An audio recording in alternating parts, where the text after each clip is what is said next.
Bismillahirrahmanirrahim. Assalamualaikum warahmatullahi wabarakatuh. Terima kasih. Sebenarnya saya ingin menunggu Hasto tadi itu supaya tidak pulang dulu, supaya kita ingin melihat bagaimana pertobatan nasuha PDIP terhadap rakyat Indonesia. Ini saya saksikan itu. Kenapa? Karena sampai hari ini saya menyikapi, karena kan dia salah satu. Ini Pak Hasto katanya gabung online. Iya, nanti mudah-mudahan bisa di. Ya. Masalah teknikal kita minta untuk. Karena khusus begini, kebetulan saya serikat buruh. Kebetulan serikat buruh, kami sini ada dua aliansi ada di sini, ada aliansi aksi siswa buruh, juga ada gerakan buruh bersama rakyat Indonesia. Merasa sakit hati dan kecewa banget dengan rezim Jokowi ini atas lahirnya undang-undang Omnibus Law. Itu satu. Kedua, buruh sakit hati juga sama rezim Jokowi ini karena sudah memenjarakan 3 tokoh buruh selama dia berkuasa. Kemarin tahun 2000 ada Bung Jumur Hidayat, ada Bangsa dan Keninggolan, ada Usia dan lain-lain sebagainya. Nah, kami ingin menanyakan terhadap PDIP, kalau memang hari ini tadi begitu bersemangat menggebu-gebu ingin melakukan perubahan, pertanyaan saya kenapa sampai hari ini PDIP masih terlibat di parlemen dalam hal pengesahan undang-undang yang baru kemarin, seperti undang-undang Kementerian Negara, undang-undang Minerba, IKN, undang-undang Omnibus Law Kesehatan, dan banyak lagi regulasi-regulasi lain. Nah, yang kita bertanya kepada komitmennya mana terhadap membela wong cilik, jangan sampai partainya membela wong licik lagi. Ini yang kita ingin jujur, kita pengen tahu. Terus nextnya apa yang akan dilakukan PDIP terhadap tuntutan buruh hari ini yang meminta terhadap undang-undang Omnibus Law itu dicabut tanpa syarat. Karena begini, brother, semua yang ada di sini, brother and sister, kita ini bicara demokrasi. Demokrasi endingnya itu dalam konstitusi kita adalah menjadikan negara ini berdaulat, adil dan makmur. Ya kan, itu kan endingnya kita berdemokrasi. Namun sebelum menuju ke sana, ini yang terjadi berantakannya nilai-nilai demokrasi kita. Itu mustahil menciptakan negara yang berdaulat, adil dan makmur kalau regulasinya berantakan. Nah, yang membuat regulasi berantakan ini salah satu ada partai politik yang hari ini bercokol di Senayan.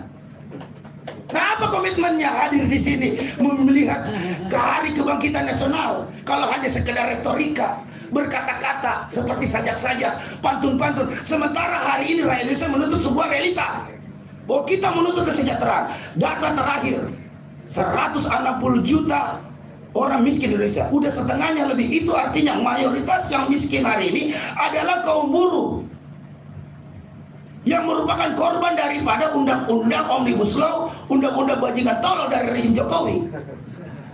Ya, kita bicara begitu, saya memang faktanya begitu dong. Ya kan, nggak usah lagi saya Jokowi, bentar juga lengser. Kalau bisa kita lengserkan, ya kan? Nah, itu yang saya minta, mau tanya Pak Hasto, sejauh mana komitmen PDIP sebagai pemenang. Ini pemenang lagi dia nih. Dia bicara hat-trick 3 kali, menang winner. Lu menang pemilu, menang pemilihan legislatif, terus outputnya lu menang buat rakyat Indonesia itu apa gitu loh. Itu aja kita minta. Demikian, terima kasih. Assalamualaikum warahmatullahi wabarakatuh. Saya Daim Wahidin, perwakilan dari Saudara Pekerja Muslim Indonesia. Dan kemungkinan Pak Hasto akan bilang tunggu hasil rakernas PDIP. Dengar aja. Pak Hasto mau kasih tanggapan nggak?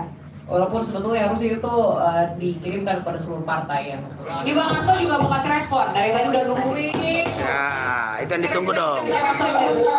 Ya, komitmennya Pak Hasto. Oke, Pak Hasto. Tadi terkait dengan bagaimana tanggung jawab PDI Perjuangan terhadap hal-hal yang dinilai negatif, baik itu terhadap kepemimpinan nasional kita, Presiden Jokowi, dari sisi produk undang-undang seperti tadi undang-undang Cipta Kerja.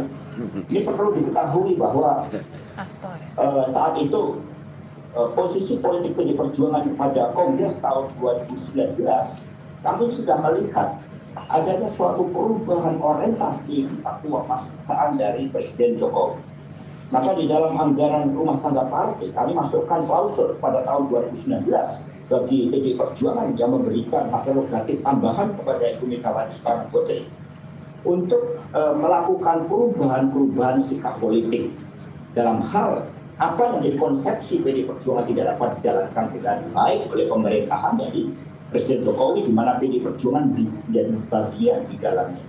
Kita melihat saat itu, misalnya di dalam pembahasan Undang-Undang Cipta Kerja, Nah, kalau kita mau lihat jujur yang ada, PD Perjuangan yang memelopori ketika Pak Yaakob Nuwaea menjadi Menteri Tenaga Kerja, yang merupakan Menteri Tenaga Kerja yang bisa memahami bagaimana semangat, aspirasi, dan cita-cita dari buruh, yang juga menjadi bagian dari salah satu tesis teologi ideologi pembebasan melalui Pancasila yang digagas oleh Bung Karno.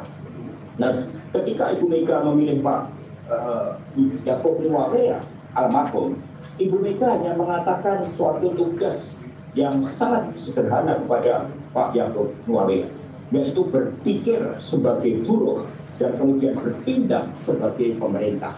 Artinya sebagai pemerintah memang punya suatu tugas yang sangat penting di dalam memajukan kehidupan bangsa, termasuk petani, buruh yang menjadi basis dari ideologi Pancasila. Filsafat Marxisme itu berangkat dari penderitaan petani dan juga buruh yang ada di dalam. Setting dari Undang-Undang Cipta Kerja, latar belakang Undang-Undang Cipta Kerja adalah ketika kita menghadapi persoalan COVID. Dan kalau dilihat dari seluruh rekam jejak PD Perjuangan ketika mengkritisi undang-undang tersebut, kami dikatakan sebagai partai pemerintah rasa oposisi. Begitu kuat juga tekanan yang diberikan kepada PDI Perjuangan saat itu. Kami mencoba di dalam pembahasan setiap undang-undang memasukkan suatu klausul yang senafas dengan ideologi dari PDI Perjuangan dan juga ideologi bangsa, yang sekali lagi falsafahnya adalah falsafah pembebasan dari seorang petani yang nantinya Pak Partai. Tetapi ketika kita lihat situasi saat itu, COVID tidak ada satupun yang bisa memprediksi kapan itu berakhir. Sehingga Undang-Undang Cipta Kerja itu memang di dalam suatu pertarungan ideologis, pertarungan teknokratis, bahkan juga pertarungan di dalam dimaksudkan sesuai dengan namanya Cipta Kerja adalah untuk menciptakan suatu pekerjaan, suatu kemampuan di dalam mengatasi berbagai bentuk pengangguran melalui suatu iklim yang kondusif. Tetapi di dalam perdebatan ideologis yang terjadi di parlemen, kita dihadapkan memang pada pilihan-pilihan yang tidak mudah. Tetapi kita melihat bahwa ketika kekuasaan akhirnya bergeser dan menampilkan sisi-sisi kegelapan, ketika hukum pun dijadikan sebagai suatu landasan di dalam memperpanjang kekuasaan dari Presiden Jokowi, kita melihat bahwa seluruh konstruksi dari pemikiran Pak Jokowi ternyata didasarkan kepada suatu gaya hidup dari kapitalisme yang saat itu justru ditentang oleh para pendiri bangsa kita. Ketika PD Perjuangan mengadakan ulang tahun yang ke-50, suatu kritik ideologi terbesar yang diberikan kepada PD Perjuangan dan menjadi kesadaran kami serta otokritik kami adalah bahwa kemenangan kapitalisme global ini harus diluruskan. Nah, untuk itu kami berani mengambil sikap kritis ketika tidak hanya undang-undang yang mencoba diselesaikan dari konstitusi, ketika perpanjangan kekuasaan pun mau dilakukan untuk 3 periode, kami mengambil suatu sikap yang tegas. Meskipun jalan mudah bagi PD Perjuangan saat itu adalah bersekutu dengan kekuasaan, tetapi kami memilih suatu jalan konstitusional untuk tegak lurus pada konstitusi. Masa jabatan presiden itu dibatasi 2 periode, dan itu tentu membawa suatu risiko yang tidak mudah. Karena itulah apa yang terjadi jadi suatu pembelajaran yang sangat penting, bahwa dengan kebangkitan nasional inilah kita merumuskan kembali tentang bagaimana bangsa ini harus dipimpin oleh suatu narasi yang didasarkan pada budi pekerti, pada implementasi cita-cita negara paripurna, kepada suatu kepemimpinan strategik yang mengakar pada arah kepemimpinan intelektual, tapi mengakar pada berbagai persoalan bangsa. Tentu saja PD Perjuangan melakukan suatu kritik otokritik untuk melakukan berbagai perbaikan bahwa apa yang dulu dirancang dengan mencalonkan seseorang yang berproses dari bawah, dari rakyat biasa, tetapi ternyata juga bisa terjebak pada berbagai pertarungan kekuasaan dan PD Perjuangan. Kalau kita lihat dari komposisi menterinya, dari apa yang kami perjuangkan tidak menjadi bagian dari keseluruhan upaya sehingga Republik kita saat ini sepertinya itu tergantikan pada berbagai kepentingan oligarki. Ya, tentu saja ada berbagai kelemahan-kelemahan di dalam implementasi ideologi, dan peristiwa yang terjadi melalui pemilu 2024 itu menjadi suatu pembelajaran yang sangat penting tentang bagaimana kepemimpinan strategis, ideologi, pelembagaan partai, pelaksanaan ideologi partai itu harus dijabarkan sepenuhnya di dalam pelaksanaan pemerintahan negara, meskipun harus menghadapi suatu benturan-benturan terhadap kekuasaan itu sendiri. Demikian, terima kasih. Semoga bisa diterima dengan baik.